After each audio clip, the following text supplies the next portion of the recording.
Bonjour na bandeko nyonso bino nyonso bozolanda biso. Toutaki kosala émission la fois passée. Tolobelaki likambo ya ba élection. On a parlé makambo ya frappe au ezoya déjà pour na ba élection. Mais na moni pe lelo bato mususu bakomo lobelango. Donc information on est comme déjà kotambola. Depuis tout ça information wana tout ça que batu baye bayango mais na monique batu mususpect bazan information yango o nan ba ebité boye ba que élection et kozalate na date oyo ezalaki prévu. Donc eloko eza prévu eza frappe, c'est-à-dire ba candidature nyoso wana ndenge ezalaka ba dépôt il y a ba candidature. Donc ba dépôt ya ba candidature batu nyonso bakoya kopesa bambongo na bango po ba déposer ba candidature na bango. Mbongo wana eza mbongo oyo basi babongisi po ba frapper yango moni bango moko kutu bakolo bato bazo organiser ba élection ba parti na bango ezopesa kutu candidature te tisiko yango bozomona même IDPS n'a ne déposé ba candidature te puisque mbongo wana eza mbongo oyo basi babongisi pona frappe. Bino mobo imaginer mutu moko ifa futa $1000 net na députation ba parti mususu eza wana eko pesa mususu 200 bato bakofuta $1000 na mutu moko. Tout ça ce qu'on a plus de 900 partis politiques. Bino moko bo réfléchir mbongo combien ya frappe oyo batu baza déjà organisé. Élection et kozalate. Donc glissement, toke na glissement il y a 2 ans. Basali ba négociation na bango, ba dialogue na bango entre tabino bosi opesa ki mbongo wana basi ba frapper yango. Après bako changer seni wana po seni wana côté ezala batu ya Kabila balingi yango te, ezala batu opposition balingi yango te po ba membre baza kuna baza ba membre bango ba délégué kité.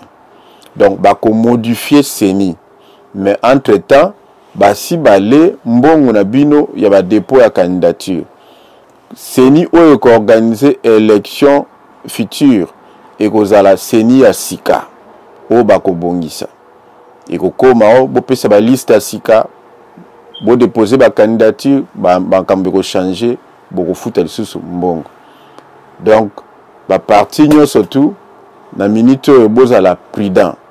Donc ba parti politique nyonso bozala skoyo prudent pour na ko déposer ba candidature. Mais je pense que ndenge de atozo dénoncer ba ko yiko sala mayele ba ju ba candidat na bango ya o bazana union sacrée ba ke ko déposer mais ba ko futa eloko te. Bino siko batu mususu bozana ba parti mususu boko kende bo futi mbongo wane koti na frappe. Mais donc il faut bozala mayele. Peut-être ozalaka bata IDPS ba ko futa te. Ba salika stratégie ba déposer mais bino bata parti politique mususu mbongo na bino ekozala mbongo ya frappe oyo bango bazo bongisa balia. Donc bosala très attention bozala sûr na élection nini bozo kende bozala d'abord sûr que élection ekozala avant bokende ko déposer ba candidature na bino pour information oyo bozango très au sérieux bino bato bozala ba parti politique. Ceux qui bolingi bokaba mbongo na bino eleki bino ebele bokene kokaba. Mais ceux qui boyebi ke mbongo peza pasi bosala très attention bobomba mbongo na bino bo négocier bozala sûr na ba élection ya kitoko nde bokene kopesa mbongo. D'ailleurs kutu nazotiela bino moi extrait biso déjà to sito dénoncer ki yango depuis kala mais na moni pe ndeko mususu ya opposition azaki na débat na moni auti pe ko dénoncer Donc on a quand même extrait. On a la bine extrait. Bolanda extrait wana. Yandeko wana. Ye pe a lobi kaka. Na sens au biso to site lobaki depuis kalake frappe ezobongisama pona ba élection oyo ezakoya. De preuve année dernière frappe au IDP ça au sala. Ezali ba dépôt ba candidature wana. Oh toi ko tiambongo ne ba ko frapper ngo. Parce que depuis l'année, bango mon on te va déposer. Machine à cause de non, il a déposé déjà à sa candidat sur Yuap. Il a fait ça moment on est déposé té. Union sacrée ba belé ba regroupement et déposé na nous parce que bazo ba ma frappe. Au tiers ba frapper. Dernière prise yango on a déposé. Yango moni tout le monde azoyebela. Azoyebela. Bazoyebela pour nani. Ba yebi que non ba sa biloko ya mayoto. To ici bango mais 2000 le 20 décembre. Ce qui Félix Tshisekedi a organisé l'élection T. Article 64. Et ce à première alinéa. Bozala kenge, bopesa bambongo na bino pamba pambate. Donc bozala très attention pour frappe penda bazo bongisa yango. Donc je pense que bino moko bolandi même de ko wana ndenge a lobby. Alors pona kosukisa na ko beta moi lisolo muke pona na koloba moi muke na ko pesa pe moi impression na ngato moi réaction na ngana makambo ezoleka wana ya liwa ya ndeko Cherubin Okende ya ensemble na mona ki balobi bakangi ba suspect à liboso balobi chauffeur na garde du corps ya Cherubin bakangi bango balobi baza ba suspect à liboso. Mais le Congo Kokolo Bezali, procureur général wana ya cour constitutionnelle, oyo a invité qui ye azali suspect ya liboso. Donc ye aza d'abord suspect à liboso, oyo il faut batiana nous pembeni pour alongana on a kata fonction zo sala wana pour influencer te na ba makambu mususu oyo ko sala mapona ba enquête. Pour ce cas en fonction, aza toujours une influence et que ça la malamute. Donc ye tolobite que azali ye mutabomiye mais aza suspect. Puis c'est ye mutabengisa ki. Donc parce que même batunde comme sou balobi que bango batika ko bengisa bango te bazaki ba ministre ba bengisi bango te. Bon abengisa ki kaka ye comment. Donc ye aza suspect liboso procureur il faut ça na pembeni. Ba bomba ena nous quelque part pour balandela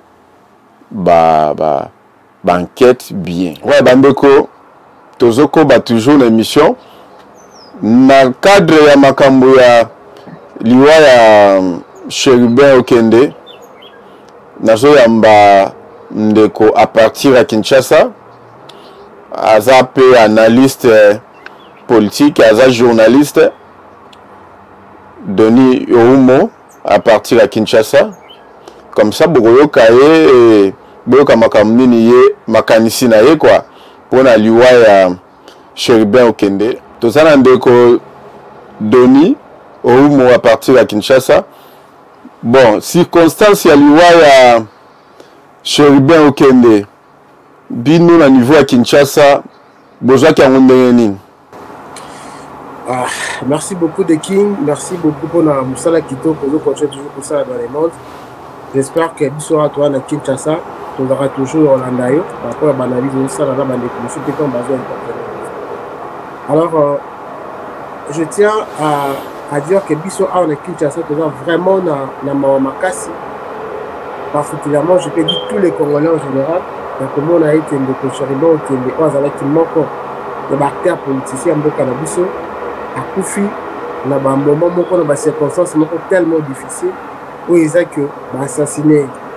Alors, je peux vous dire la vérité, actuellement à Kinshasa, panique est vraiment ma casse. Même au niveau il y a peuple, même au niveau il y a bâtonniers surtout, on ne sait pas qu'est-ce qui peut nous arriver demain, qu'est-ce qui peut nous arriver pendant toutes ces périodes jusqu'aux élections. Alors, vraiment à Kinshasa, père les hommes casse ils ont régné mais na quatre sabat. Même quand vous sortez, vous voyez que quand à 17h, 18h, les gens sont tellement pressés à rentrer à la maison de peur que bami batela pour éviter les gros comme la banque. Le rôle de la Kinshasa, en tout cas, nous faisons vraiment pas si basse. Et c'est la question comment passe. Merci Koyo. Ndenge makambwane salami. Ozomona te que image même ya régime wana ya Fachi kokufela mutu ndenge ba mutu akufi ndenge wana ezolakisa bakoki kotia yango na compte na ye ke babomi mutu.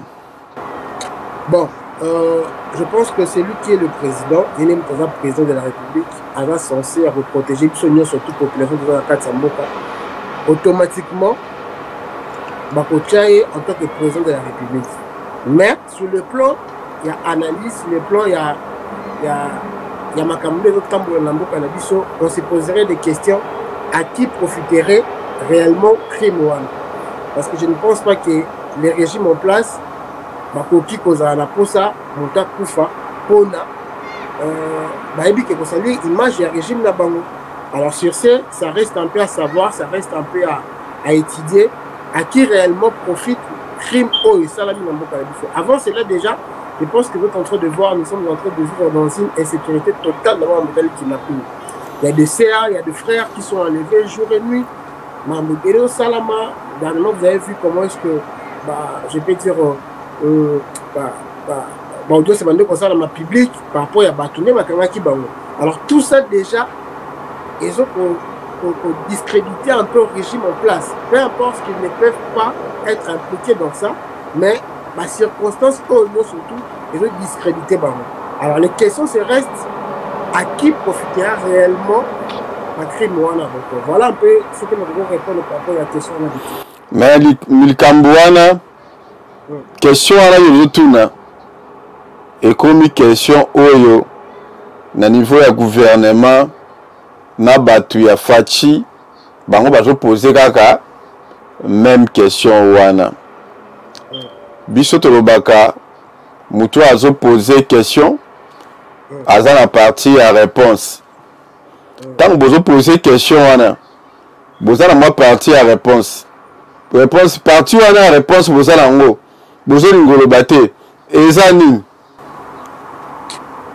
Bon, en fait, il y a eu tellement de choses qui se sont passées le jour de l'enlèvement. Je pense que les gens bandé comme ça sont à un niveau, on a côté ensemble, mais même avant arrest, je peux dire avant enlèvement, il y a des conditions chez Ribo Okendo. Je vois que si c'est moi, ils ont vrai, il y a eu d'autres interpellations,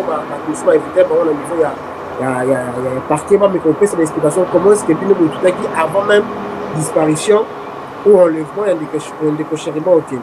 Alors, il y a des enquêtes qui sont en cours au Bazolandela, toujours c'est là, tout ça, juste après, parce que là, nous sommes en train de faire des analyses, mais, en tout cas, ils ont vraiment bien été. Moi, personnellement, qui vous parle, je suis Tété là, je suis Kassayen Tété là et tout, et attristé vraiment toute une communauté, parce que on peut faire la politique sans pourtant se tuer en fait. On peut faire la politique autrement. Je pense que le débat politique, il ne faut pas quitter le plateau comme on a vu réel. Parce que tout le monde doit se sentir en insécurité. Ce n'est pas quand on défend un camp que notre camp peut te tuer. Là, c'est vraiment être très méchant. On pouvait bien le faire tout ce qu'on pouvait. Mais pour Bombaye, en tout cas, ça nous a vraiment attristés. Nous sommes dans l'amertume énorme. Nous c'est la banquette, diligentée. Voilà, qui est réellement derrière la mort, la condition, il y a des cochérements parce que ça ne peut jamais rester comme ça. Nous savons tous dans notre pays que la justice, ils ont vraiment la norme, les problèmes de la République, mais nous voulons cette fois-ci que la justice soit faite, en fait, qui sème tout ça au nom de la population. Voilà si je peux essayer de répondre à cette question. Bon, Amoni, Babengisi, convoqué Peter Tiani. Ouais. Ou Azali journaliste ba convoqué bon bazo luka ba suspect mais pour na yo nani akoki kozala to ba nani bakoki kozala ba suspect à liboso. Bon, moi tellement que je ne les connais pas vraiment du tout ce qui se passe actuellement au niveau il y il y a bateau dans salle d'enquête, mais au moins pour moi, il faudrait d'abord commencer par interpeller les gens qui ont eu l'information avant que, comment dirais-je, approcher à. Il y a Chéribo qui peut déposer lettre, parce qu'il se peut qu'il y ait eu des informations qui ont été déjà diffusées à partir il y a 15 heures, un traitement à 15 heures, on a 16 heures 2 minutes selon les heures cours constitutionnels qui est. Nous avons dit qu'il passe Chéribo qui peut déposer lettre, il y a rapport, il y a rendez-vous. Alors, on a tout ça, on va faire service sur l'information parce que on ne peut pas faire un débat sur la personne qui est déjà décédée, mais on fait comme voir la clarté. Un pays ne peut pas être dirigé comme notre là, on ne sait pas les taux sur ça, c'est pas normal. Le gouvernement a une obligation de protéger tous les Congolais. Comment est-ce qu'on peut imaginer une institution municipale constitutionnelle si réellement, si les Kochariba, comment il y a une caméra de surveillance, est-ce qu'on peut enlever quelqu'un la santé pour là maintenant? Ça met tous les Congolais en danger, ça met tous les Congolais dans la crainte, sinon pour dire que le pays n'est pas sécurisé. Alors toutes les personnes qui ont eu l'information avant que la personne soit enlevée doivent être interpellées, pas parce qu'ils sont une liste d'informations. Qu'est-ce qui n'a pas marché, qu'est-ce qui a autorisé, qu'est-ce qui a amené notre frère jusqu'à son assassinat. Voilà. Tolobaka, Chebea, Mtabomi et Kabila. Poto mona Kabila beta yo masasite. Siko tokolo bake Félix Abomi Chebea Okende.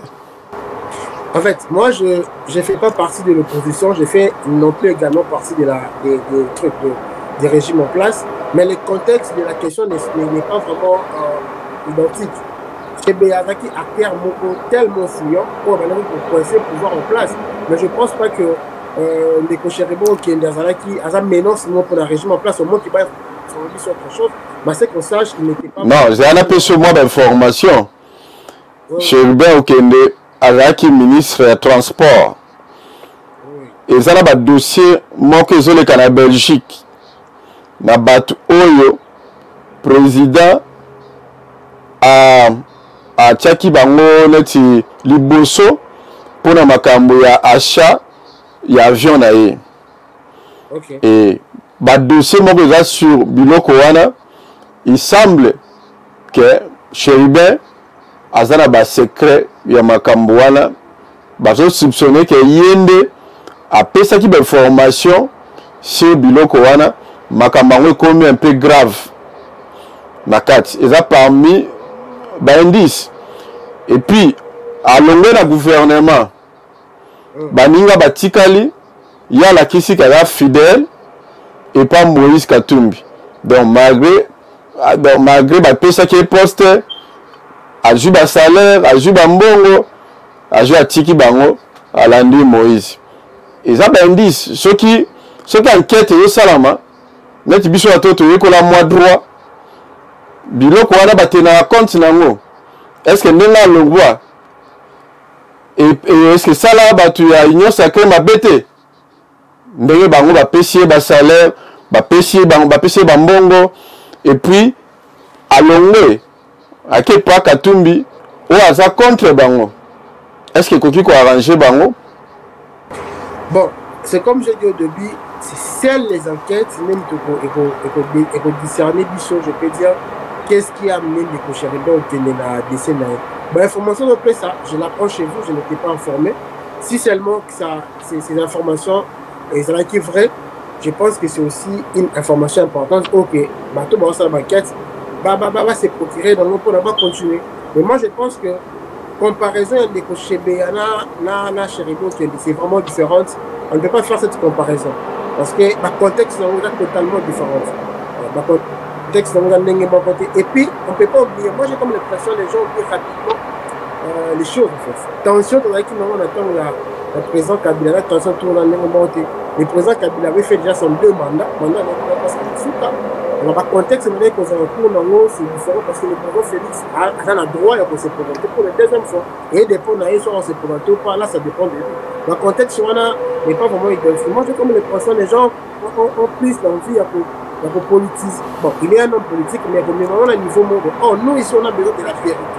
Peu importe tout ce qu'ils peuvent parler, on veut savoir qui a réellement donné l'ordre de tuer l'ancien ministre Chéribo, parce que le peuple, Congolais, tout ça, attristé de lui, que le point continuer parce qu'on ne sait pas qui sera le deuxième, je peux dire deuxième, donc voilà ce qui nous préoccupe en tout cas. Bon, la monito kotana makambo d'élection, parce que bino ozana à Kinshasa, boyebi quand même, bozo sentir moi attention en haut, il y a élection d'enge zoya, boyebi un peu moi makambo de zoleka. Si vous yozo mona que élection est kozala, la date où on a prévu, tout est kozalate. Bon, en fait, actuellement, par rapport à la vitesse, c'est ma campagne qui est liée. Ça nous rassure qu'il y aurait bien et bien les élections au niveau de plutôt mois de décembre prochain. Mais à moi, vous savez comment la politique de fonctionnera. Certainement, il peut y avoir d'autres des agendas cachés, autres évités. Mais si le peuple congolais, tout le monde a pour ça qu'il n'y a pas d'élection, tout élire. Si réellement il y a des Congolais qui vont renouveler la confiance au président Félix, pas de problème.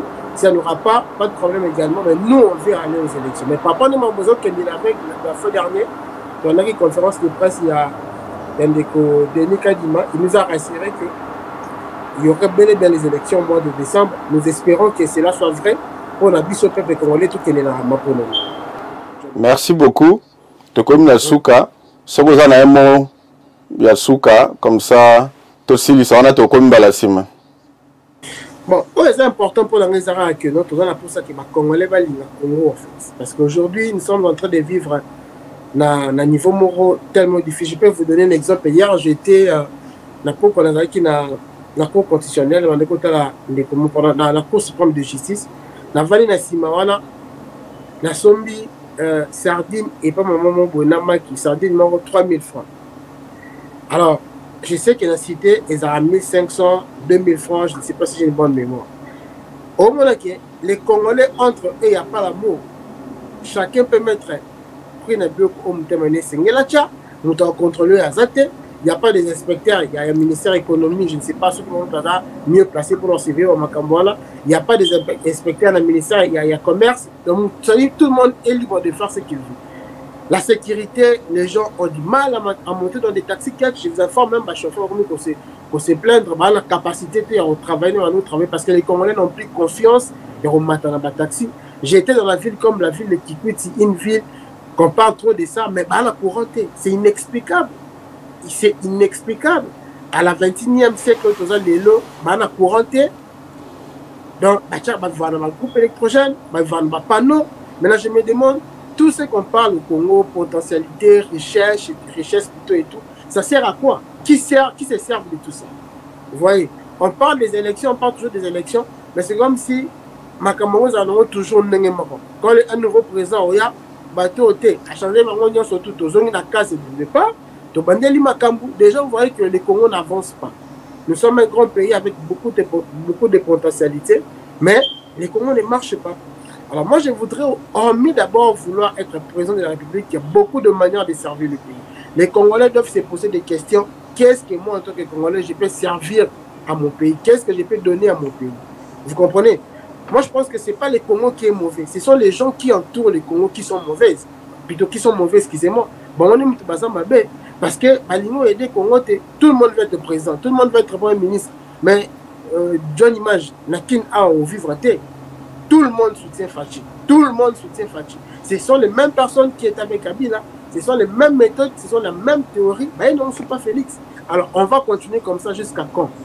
Bambongo, on va travailler dans le ministère. Basali Mambasnere, on va s'arrêter. Bambongo, on va dans la campagne. On va pour ça comme député.